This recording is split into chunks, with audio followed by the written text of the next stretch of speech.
Well, Conservative leader Pierre Poilievre is calling for the federal temporary foreign worker program to be scrapped, with the exception of workers coming to Canada to fill jobs in agriculture. In the last few years, the program has come under fire from several different angles. The Conservative leader says the program benefits, quote, liberal elites and corporations who are looking to maximize profits. BC's NDP premier says the program takes away jobs from young people. Some human rights groups remain concerned that the program can leave people vulnerable to abuse. So today on the show, we'll take a closer look at the role this program plays in the Saskatchewan economy. Which industries use temporary foreign workers? Has our reliance on low-wage labor gone too far? Instead of scrapping it, are there changes that could strengthen the program? We have the CEO of the Chamber of Commerce joining us, the head of the wheat growers, a temporary foreign worker currently helping with harvest near Humboldt, and a University of Regina professor who says some politicians are playing on an anti-immigrant sentiment. You can join the conversation. Give us a call right now at 1-800-716-2221. You can also email bluesky@cbc.ca.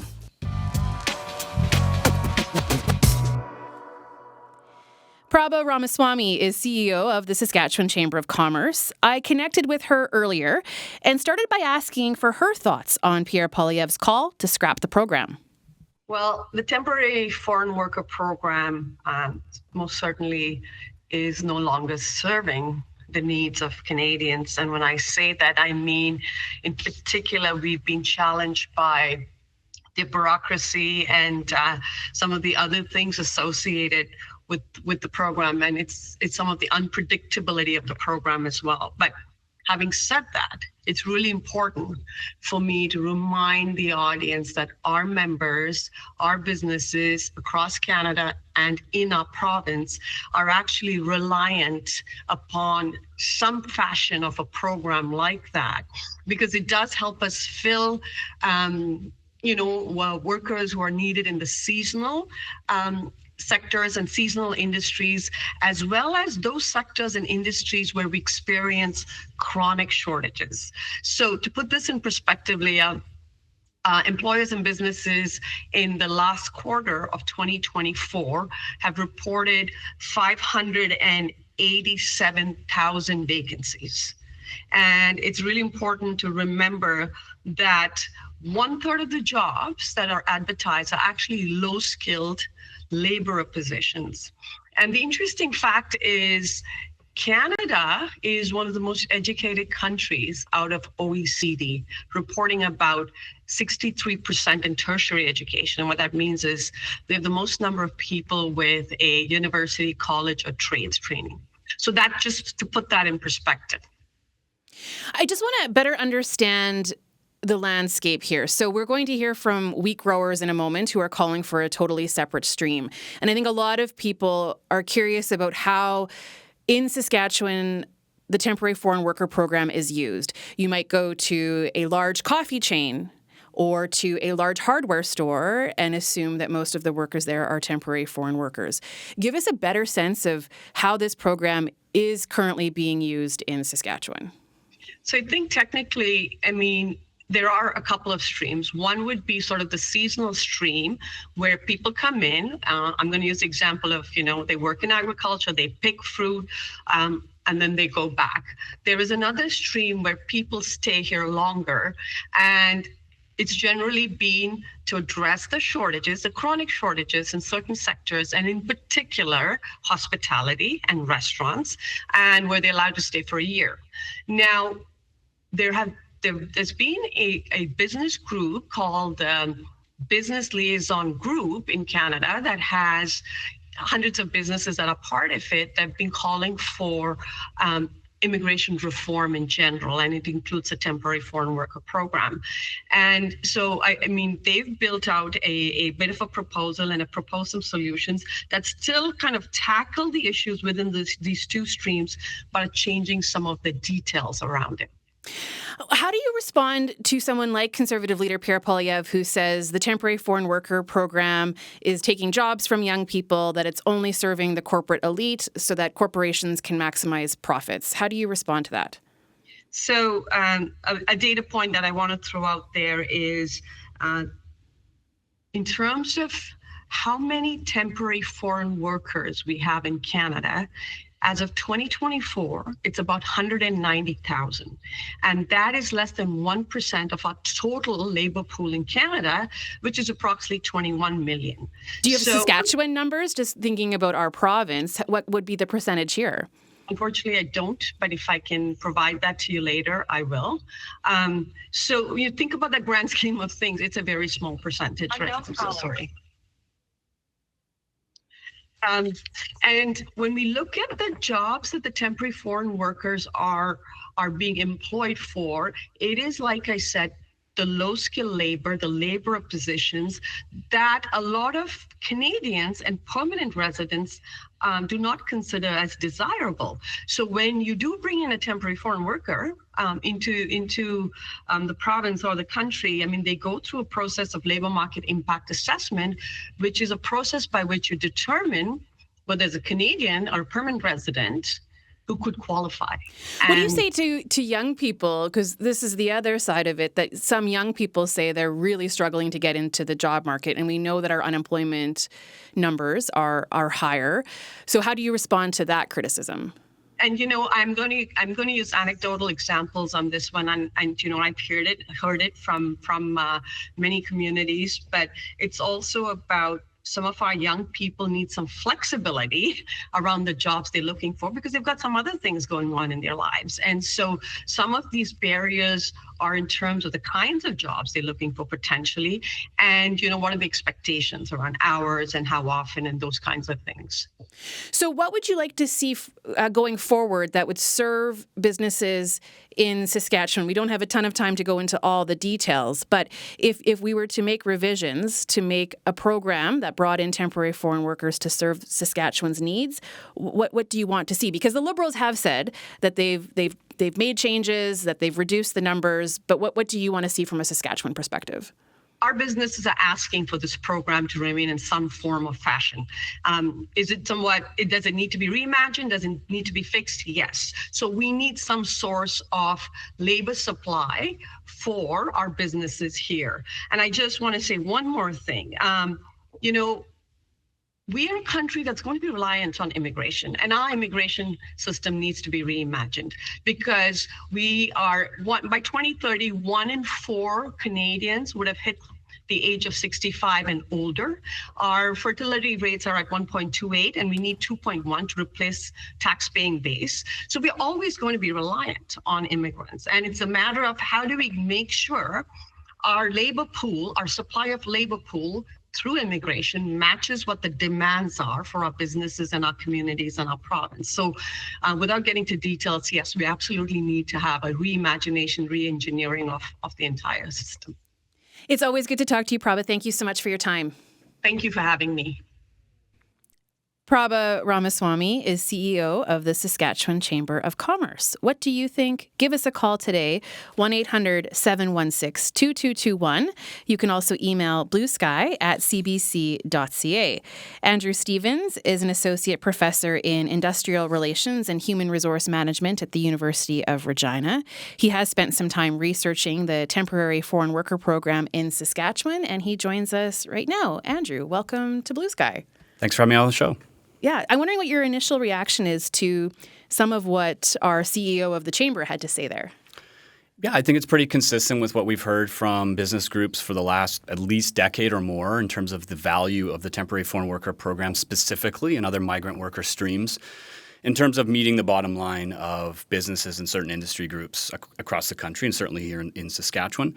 I might suggest, though, that the system, I think it'd be hard-pressed to say it's broken. I think the temporary foreign worker program and other migrant labor streams are working as they intended, which was to fill particular gaps in labor market needs with some sensitivity to regional economic conditions. But also, I would say in certain sectors, and there's some reason to generalize across Canada, in some cases it does have the effect of cooling or dampening wage demands in certain industries and certain sectors. and allows businesses to maintain a particular model, especially if we're thinking about low-wage industries where young people, if that's the case, are choosing not to work. Perhaps it's a time to ask those questions rather than just being satisfied with saying, well, we have low-wage industries and low-wage occupations. That's fine. And to satisfy those demands, we're going to need temporary foreign workers. So I think perhaps we need to flip this around a little bit and ask what's wrong with those industries that's preventing people from applying or searching for occupations and careers in those sectors. Well, let's talk more about that. And we have a lot to get into because there's several different angles to touch on here when it comes to this topic. But I have heard many people say, well, if companies just paid people more, maybe Canadians would be more willing to take the job. Is there any truth to that? How do you engage with that kind of a sentence? I think it could be tough, across different occupations to make that claim. I mean, for instance, if you look at who's coming into Saskatchewan right now under a labour market impact assessment, either through the International Mobility Program or Temporary Foreign Worker Program, there's about 400 workers in a particular occupation attached to food services out of a labour market or a force of 625,000. Are they dampening wages in those particular occupations or sectors, given that number? There's 5, by comparison, who are coming here under Temporary Foreign Worker Program as drywallers or painters. So are they having that effect? I'd say it's maybe industry specific.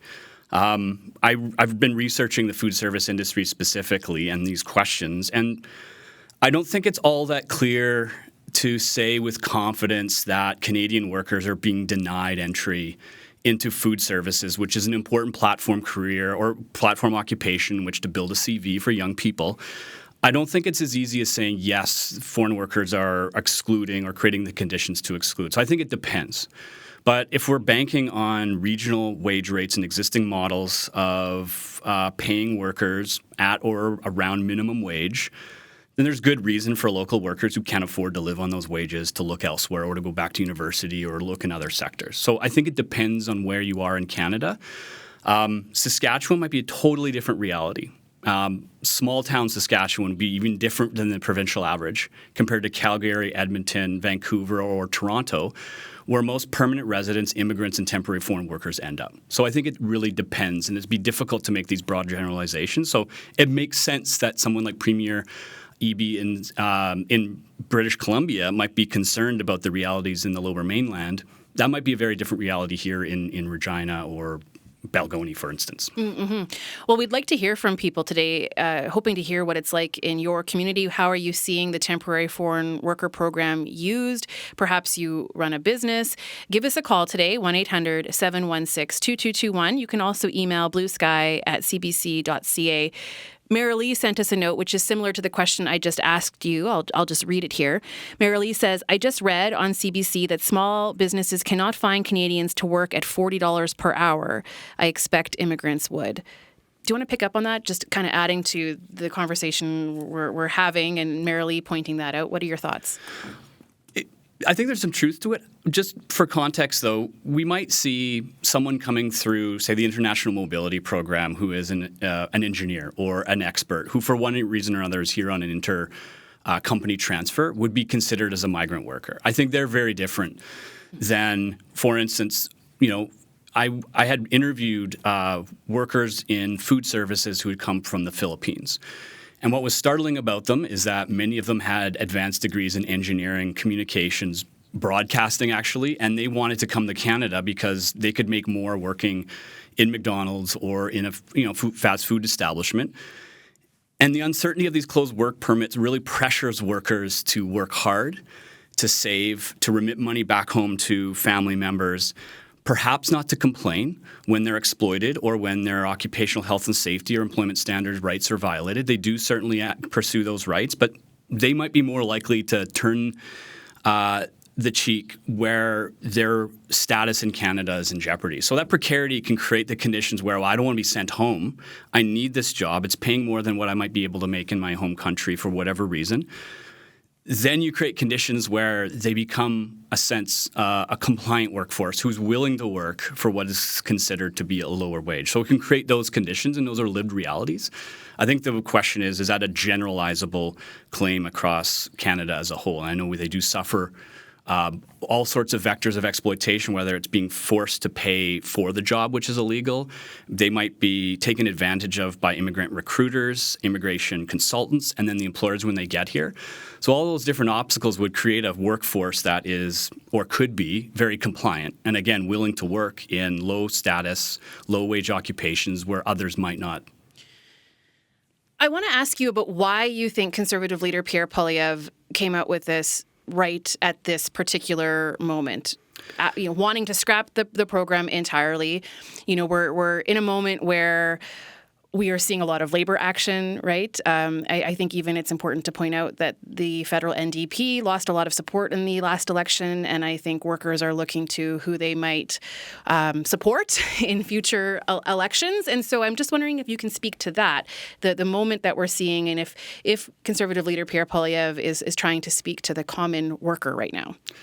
Yeah, I mean, it's labor policy, and labor policy is always a lightning rod for political discussion and partisan politics as a baseline. I'd say objectively, it's a pretty sensible time to have this conversation if we're going to be serious about it for a bunch of reasons. We know where youth unemployment rates are.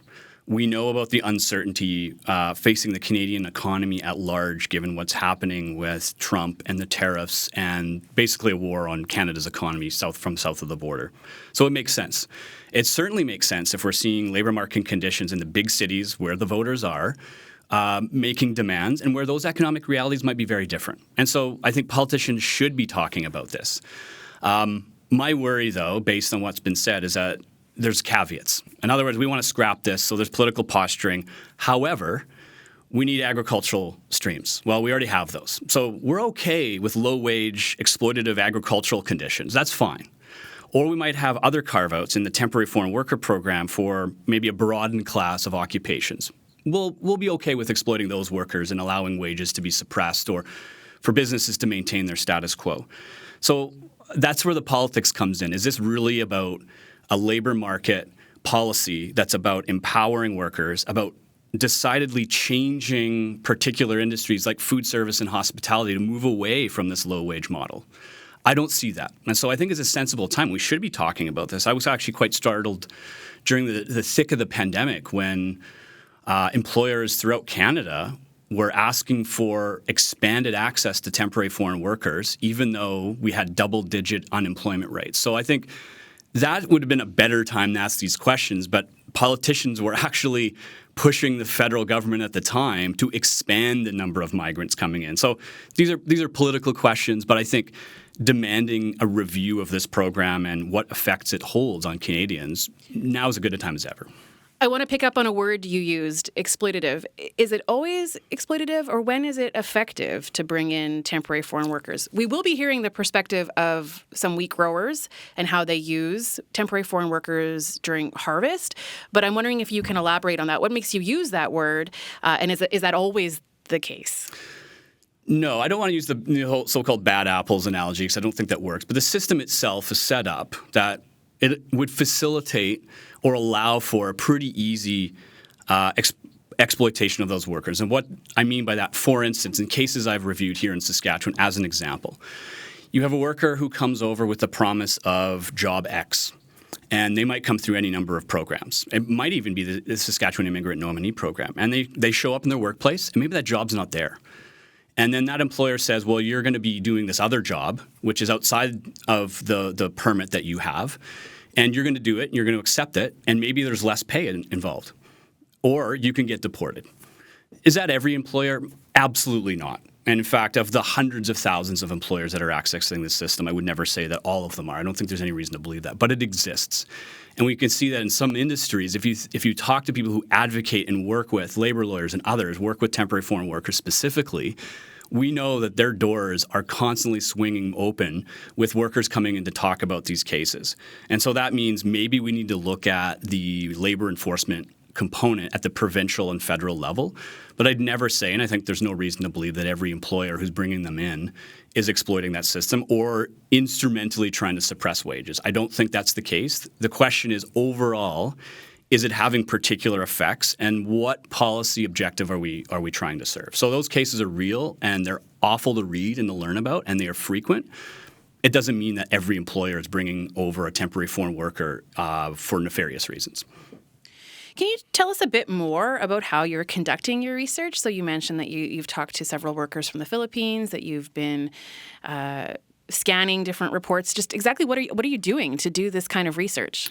Sure. Well, actually, for the last decade, I moved back to Saskatchewan in 2012, and I was struck by how different the province looked in many respects. And so part of me just wanted, I'm back here, I'm a professor, let's look at the labor market realities. And the faces working in fast food, for instance, were very different. And I wanted to know why, what was happening. So part of it was just analyzing the stats and the trends. And what I realized early on is Saskatchewan, like Alberta, was one of the leading provinces and regions that needed temporary foreign workers, in part because of the boom in resource extraction. And then it just became an evolution of, well, how are unions, for instance, responding to this? Because of conflict in terms of, are they suppressing wages and undermining collective bargaining agreements? So I was actually looking how unions were organizing them. And I was talking to just the lived experiences of foreign workers as they were coming here. Who are they? Why did they come here? Under what conditions? Currently, I'm researching another aspect of this, which is international students who should be considered a form of temporary foreign worker because they are permitted to work here but not necessarily stay as permanent residents. So I'm talking to them about their lived experiences. And to suggest that those foreign workers are taking jobs has me a bit puzzled. Most of them struggle to find the occupations they're qualified for in those that have higher degrees. So they work in retail and they work in food services. I'm also looking at, specifically in food services, are employers preferring certain demographics and status-based resumes? In other words, are you a foreign worker? Are you from the Philippines? Are you Indigenous? Are you Canadian-born? As I test submitting these resumes, is there a preference that we're seeing in terms of callback? So I'm trying to look at all aspects of the labor market realities and the experiences of these workers. What's your sense so far, if you were to summarize some of the learning so far? Well, again, I mean, they international students, as a branch of migrants, if we consider them such, they struggle a lot. They're coming here, they're paying massive amounts in tuition, they're forced to take a number of jobs, and in some cases working 40 to 50 hours a week, barely making it by on their studies, for the promise of being in Canada. And they came here specifically, and many of them have aspirations to move to other cities, and that's the reality. A lot of them want to stay here, and a lot of them struggle to find work in the fields that they're qualified for, and they'll go to bigger centers. And so I think we, in some respects, lose that talent. I'd say also, foreign workers, if they transition to permanent residents and citizens, they become community members, and they become business owners, and they become really good workers, and they become just a fabric of this province. And I think a lot of them just want that. We are losing more newcomers to other provinces now than we did, 10 years ago. And I think maybe the question is, how do we keep that talent here? These are incredibly talented people that we say we need. Maybe it's about looking at stop having them depend on food service work when they're qualified to work in our healthcare system or in, high-skilled trades, and they struggle to find work in those areas.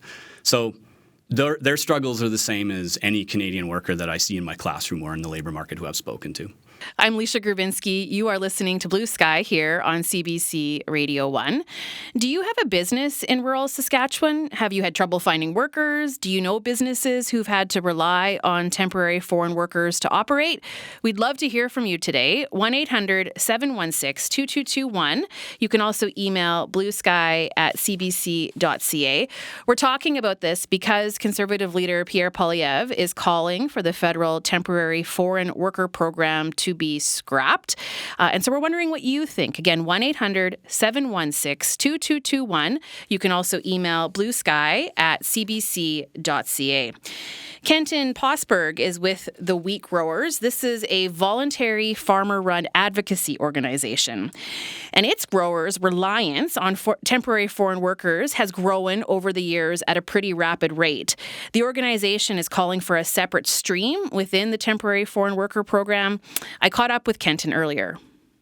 Hey, Leisha. Thanks for getting hold of me. Yeah, so why a separate stream? What's the thinking here? Well, so we've been through these cycles several times now, and this is something that I personally have been working on this program on various working groups with the federal government for probably about 12 or 13 years, and we've seen the economy ebb and flow. over time. And when there's a downturn in the economy, then there's a lot of political pressure in order to start reducing the use of the temporary foreign worker program. And what we're calling for is a standalone program so that agriculture is outside of it, because the reliance for agriculture on the foreign worker program has increased every year, and it will probably continue to increase as time goes on. Just because of the uniqueness of agriculture, when you're talking about the seasonality of it and the requirement for our sector, at least anyway, for the grains and oilseed sector, it's the skill set that we need. We need people who understand farm equipment and can operate the farm equipment. It's not your grandpa's tractor. It's these tractors and combines and seeders. They're pretty technologically advanced now. You'll have several different monitors in your equipment that even, for example, our combines they've got self-learning, they've got AI, but the dummy in the seat he can't be a dummy. He needs to know what's going on and monitor things so that it doesn't go awry and start doing something that you don't want. And then we need people to be able to hit the ground running when they arrive. So it's just that background, that they understand the equipment and can operate it. So maybe just break it down a little bit further for me. Where are you getting workers from? And why has that stream, the temporary foreign worker stream, been a good fit? Like, just maybe elaborate a little bit more so we can kind of get a better picture of how this has worked. Sure. So for the grains and oilseed sector, I think predominantly you'd probably look at European countries such as Germany, France, Netherlands, Denmark, Austria, those regions. They have similar lifestyles as us. They farm in similar manners, and they have the same types of equipment. It's just they're not to the same size as what we would. They operate a lot smaller equipment, but they're able to carry the knowledge that they have from back at home, and they're able to quite easily adapt once they arrive here. Areas. Oh, go ahead. I just want to stop you there. So they're learning skills here that then they can take back home with them. But what's happened locally? What's changed here that you need to look overseas for those jobs? Just explain that side of it. Yeah, I would say nothing's really changed here except the dynamics of the rural population. Let's say even though a province like Saskatchewan, we do continue to grow in population, but if you dig into the numbers a little bit deeper, you'll see Saskatoon and Regina are the areas that are growing. They're the more metro areas where we still have a population decline in the rural areas. And if you look at some of the statistics, like in some of the RMs that we operate in, we have less than one person per square kilometer as a population density. So there is a limited amount of people to draw upon. The other thing is just the seasonality of it. So for grain farming, there's not much that happens in the wintertime. We'll have full-time positions that for a certain amount of people to do equipment maintenance and haul some grain through the winter. But the bulk, the time when we bulge and we need the most people would be at seeding, a little bit at spraying, and then at harvest. So there's not much of a population to draw upon in order to fill those voids. And there are some people, and trust me, when we find those people, we do everything we can to keep them enticed to keep coming back every season. But there's always going to be a need for that, and it's hard to. It's a person who has that skill set. They have ample opportunity in Saskatchewan, and especially if you look at our area as an example, we have the BHP mine, which has been under construction for probably the last 10 years or longer. And so there's a strong demand for trades. And so the skill set that we need, that's the same skill set. So they can find a full-time, well-paying job that they can sustain the lifestyle that they want. Even though it's romanticized, they drive by, they see the combines and the tractors, and they would love to do that. It's just the inability to get. They can't come for 3 months. So why do you think a separate stream would be best for members of your organization? Because everything gets lumped under the same thing the foreign worker program has such a negative connotation to it, and it needs to be treated differently because as I said, as the economy ebbs and flows, we get caught in the down cycle, and all the negative discussions that come around it, and even the political pressures that we're now seeing, that we're faced with, we all get lumped into the same thing. So if we can have our own separate stream, then we're not going to be falling for that. What would you like to see in that separate stream? Because the Agricultural Producers Association of Saskatchewan has questions around what would be included. They were asking if trucking would be considered under that umbrella of agriculture. What are you hoping to see within the stream? I can only talk for my sector, grains and oilseed sector. I would like the grains and oilseed sector to have its own stream. I think agriculture in general should. As far as the other sectors, it's a lot different in Saskatchewan than it is in the metropolitan areas of Toronto and Vancouver. And I think that's where a lot of this pressure is coming from. And you look, Canada's a vast country, and we've got these programs that are spread across the country as a whole, and yet the regionality side of it, we couldn't be any different than those other areas. So even some of these small towns that are reliant upon some form of immigrant labor, they're going to suffer as well. But I can't speak for that. I think that they need to do that on their own. I just want to concentrate on the agriculture side.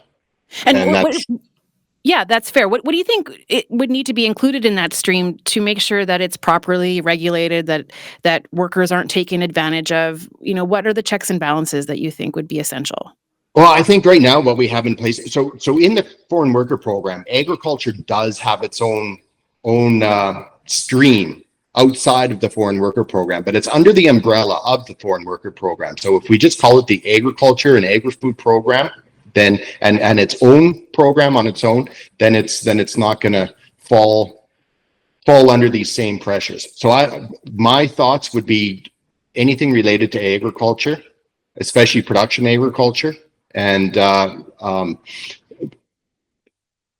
think agri-food as well. When you talk about some of these packing plants, if they don't have a reliable source of labor, they can't operate. And if we don't have packing plants, then where does the animal industry go? Kenton, I appreciate your take on this. It's been really interesting. Thank you. Sure. Thank you. Kenton Posberg is with the wheat growers. Simon Schmidt is currently helping with harvest in Saskatchewan as a temporary foreign worker. He is from Germany, where he also attends school full-time. I spoke with him earlier and asked him about the work he's doing right now.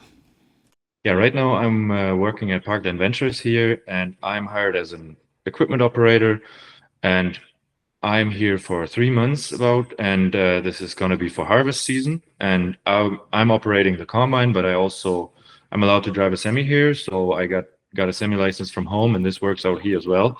And so I'm right now able to pretty much operate every piece of equipment on the farm, and that's what I do here at Kenton and Mark's farm. Yeah. Why did you want to have this experience? Why did you want to come to Saskatchewan to do this work? In the first place, while I'm doing my ag science degree at home, it's always nice to have a look beyond the horizon or what's going on at different farms all around the world, and it's a great experience to see how farmers facing different difficulties and problems somewhere else on the globe, and something we don't have at home is right now we are not facing problems with long winters or drought in some places, but in Saskatchewan we see some practices we will be facing in the near future. So as no-till tillage, or even no tillage on the fields, and direct planting and seeding, because problems with climate change and everything will be hitting us in Europe as well. And so it's a nice opportunity to see how people are already using this technique for years now. And then as well, another point to it is to see how these guys are working without, or even with very less subsidies, what we don't have in Europe. Like, Europe is a highly intensified agricultural area. We have a lot of cattle and dairy as well, but a lot of farms are smaller in scale and are more depending on subsidies, and that's what I don't see in Canada. And I see how people are facing even economical problems or climatic or whatever, and they cope in a very different style than European farmers do. And that's great to see and make this experience and see how these guys are managing it. Yeah. Yeah, so I can definitely hear how you're gaining skills by being here in Saskatchewan, working for a short period of time. How do you see yourself helping producers with harvest, and how do you see yourself fitting into the Saskatchewan economy?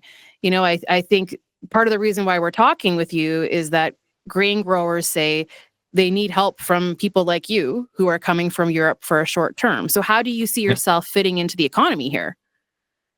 Oh, for me, this works out pretty well, because I can see the guys here are short on workers that are able and willing to operate highly complex pieces of equipment. Like a modern combine is a pretty decent piece of equipment, which, when you look into it, is more of a big computer with a big engine on it.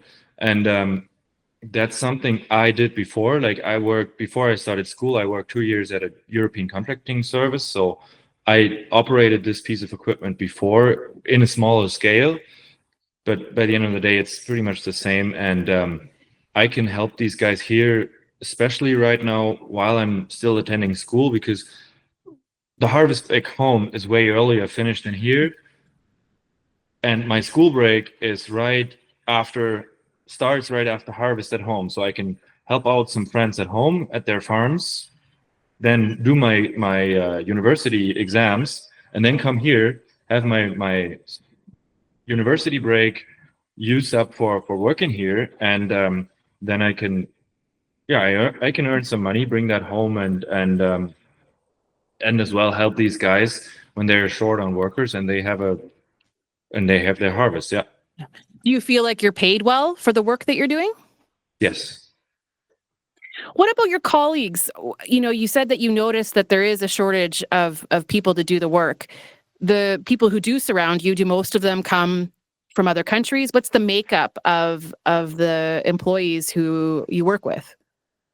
Oh, here at Parkland, it's like we are three guys from Germany, one guy from New Zealand, and 2 guys from Australia.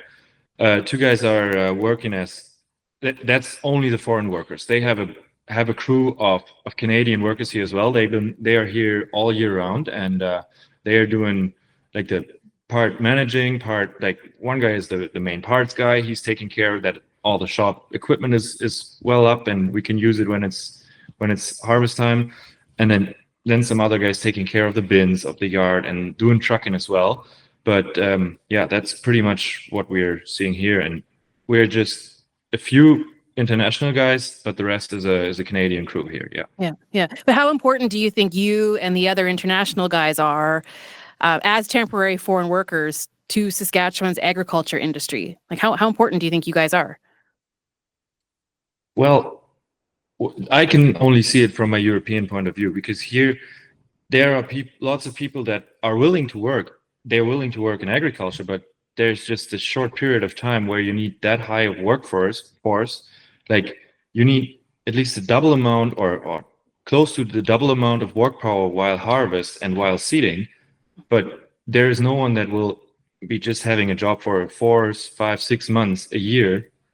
And then the rest of the time, it's Saskatchewan, it's winter, it's pretty cold, and you can't go out on the field and seed or harvest or whatever. So I think it's quite an important role we play here. While we can take some of the burden off of long harvest days of the farmers. On the other hand, we are not a burden for the economy while in winter not having a job. Yeah. Simon, so good to hear from you. I appreciate your hearing about your role here. Thanks, Simon. Yeah, thank you. Simon Schmidt is a temporary foreign worker who is farming here for a short time in Saskatchewan. I'm Leisha Grabinski. This is Blue Sky. Our guest in our Regina studio is Andrew Stevens, who has done a lot of research in this area of temporary foreign workers and all the different immigration streams. Andrew, just listening to those two conversations there, I think it flips maybe some people's thoughts on what is a temporary foreign worker. I know it did for me. What's running through your mind? Yeah, I mean, this is the complexity of the foreign worker streams that we have. I don't want to presume, but perhaps this individual did come through the temporary foreign worker program, or there's an international mobility program that has an exchange system in it. I think you're going to find that folks who are coming through the programs generally come into a range of occupation skill sets from different countries. And I would say Simon's experience is going to be radically different, for instance, from a worker who comes from Latin America or the Caribbean to work in the British Columbia, Okanagan Valley picking fruit or mushrooms. So you're going to have radically different types of experiences, wage rates, and so on. And here you have it. How do you disassemble the temporary foreign worker program and then satisfy every business and industry need as you reassemble it? So how important is it to recognize regional differences? So BC, mushroom picking, fruit picking. We've got Simon here in Saskatchewan. Can you create an agricultural stream that would capture it all, or do we really need politicians to look at regions specifically? Well, all that exists already. And that's what's kind of unusual. It's like that's already in place. So I'm not saying it's a perfect system, and I've highlighted the problems, but there is a seasonal agricultural worker program, and it's been in place since the 1960s. So it's dealing with all of these different complexities, but specifically in the most labor-intensive forms of agriculture. So that's existed for decades. And as Kenton mentioned, there already is a pathway through the TFWP, as he mentioned, to get these workers. I think his concern is if you destroy the whole system, where do we go? Assuming that those needs are legitimate and long-term. Yeah, so let's talk a little bit more specifically about what might be needed in agriculture, because even though Conservative leader Pierre Poilievre wants to scrap the program, he's talked about having agriculture exempt from that. And as I noted, the Agricultural Producers Association of Saskatchewan was wondering, well, would trucking be included in that? Like what actually constitutes the agricultural industry?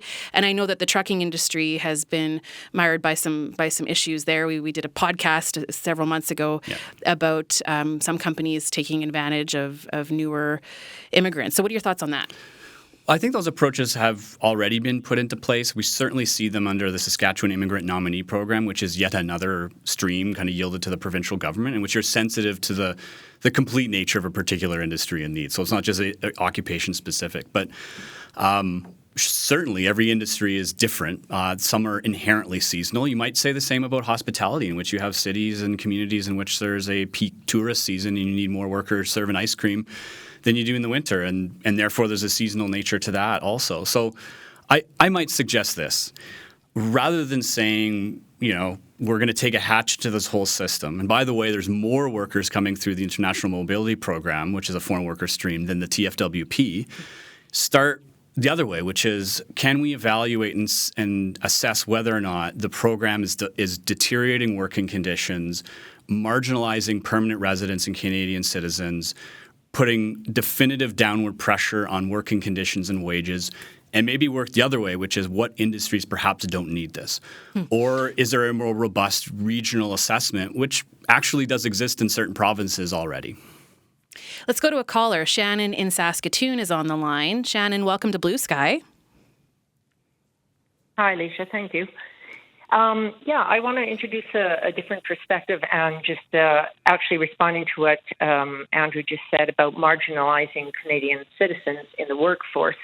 A lot of the focus has been on young people and their inability weighed against to the temporary foreign worker program to access employment. I'm 64 years old, healthy, strong. I have a job that I do that's a morning, afternoon, but needed to find work in between it. I have a vast amount of experience, almost 10 years subcontracting for the city in fitness, owned a coffee house cafe for 5.5 years, 14 years as a commercial driver, plus 24 other things that I've done throughout my life. So I have a lot of experience. I have a fair amount of intelligence, I would say. I don't have a degree, so I find that I had to be low punching for jobs that I just wanted to fit in between this other job that pays me well, that I love and don't want to give up. But I still need that additional income. And, I experienced firsthand the environment I was in was a big box, and I did finally get a job in a greenhouse for 3 months. And at the place where this was attached to, I was hard pressed to find more than 10 white faces, and 10, I would say, it's hard to say Canadian residents, but it just felt overwhelmingly like the struggle to even get looked at. I sent out 23 resumes, and again, with my experience, it was a head scratcher. But then the other part of it that I find is there are a lot of companies that are doing the vetting for employers that might have, say, 30 or more employees and need to fill positions, and they just don't have the time to be perusing all of this. So now introduce AI into that situation, combine it with that. And then if I don't have certain words or there's certain things that, she worked these years, whatever, she's ancient, she's a dinosaur, so I'm basically kicked to the curb or kicked out of the, even the pool of people to consider for that position. And again, I wasn't applying for something that, required a degree or that was a good paying job. It was just simply a filler job. And that's my frustration and where I find there isn't much vocal representation regarding people like myself, and let's say even people that are in their 40s, that are looking for supplemental jobs. So that's my piece. Well, thank you for sharing. Thanks, Shannon. Andrew, what do you think is going on there? I think those are important concerns. I mean, we have someone who is talking about the different challenges of different age demographics in the labor market outside of what we've heard in the political rhetoric, which makes sense. So I think that's really important. What I might suggest, though, is, I think there are cases, and I've certainly heard this since I've spoken about this publicly, folks who email me, one foreign worker is one too many, and every brown face I see must be a foreign worker. And I think the demographics of our province have changed in such a way that that's not the case. These are folks who were born and raised in Saskatchewan, and they just look different than they did a while ago. However, I think it would be fair to say that in certain industries like greenhouses, there is a model in which you use the seasonal agricultural worker program or something under the TFWP, and you bank on those workers coming back to your farm or your greenhouse on an annual basis when they're needed. And temporary, and with no hope of becoming a permanent resident or citizen in the most exploitative stream, which is the SAWP. And the business model is essentially such that we just use foreign workers for the following reasons, and we have access to them. And if you disrupt that, that's going to have to force us to change our business model. But I think what that caller is talking about is warrants some investigation. And that's why let's spin it the other way, which is let's look at the challenges in our labor market and how do we address them. And, immigration is going to be part of the Canadian reality for a long time. I think in the long term, the decision to bring in as many immigrants as Canada did is going to be a smart one. The short term, there are certainly pains and problems, housing, et cetera. But we have to look at this as a public policy. And you could get rid of the TFWP. You still have a variety of other streams that employers can and will use to perhaps displace otherwise valid and skilled Canadian workers upon assessment. I want to just squeeze in an email before we go today. We're running out of time. But Sarah writes, I've been listening to the show on temporary foreign workers and wanted to write in about the reality of it as an agricultural employer in Saskatchewan. Without this program, we wouldn't be able to run our business. Hiring Canadians to fill all our jobs is next to impossible. Last ad I placed on Sask Jobs and Job Bank got over 1,100 applicants. In that, there were 2 Canadians. One lived out of province and had no relevant experience, and the other was a university student wanting part-time, but their hours didn't mesh at all with the hours we needed. We're fortunate we have a couple Canadians that have been with us long-term, including a couple First Nations workers that are an integral part of our operation. That said, without the 7 foreign workers we currently have, we'd have to scale back our operation to a point where it probably wouldn't be sustainable for our family to continue to rely on it as a full-time income. The reality of farming egg jobs is the majority of Canadians who come into the occupation have grown up on their own farms and either continue on that or hope to own their own farms and aren't looking to go work for another farm. That comes to us from Sarah. I just want to give you the last 10 seconds, Andrew, and we didn't have time to really get into a lot of the solutions, but what are you hoping are the next steps here? Frankly, let's talk about the migrant worker programs and labor market struggles and realities in Canada, for starters. And instead of saying, let's get rid of an entire program, let's look at the challenges, the benefits, and get labor, policymakers, and businesses at the table to design a better program and system, but in a nonpartisan fashion. That would be my first suggestion. Well, so good to have you on the show today, Andrew. Thank you. Thank you. That is Andrew Stevens, a University of Regina professor. I'm Lee Sugarvinsky. You've been listening to Blue Sky. If you didn't get a chance to call and you have thoughts, email us anytime. bluesky@cbc.ca.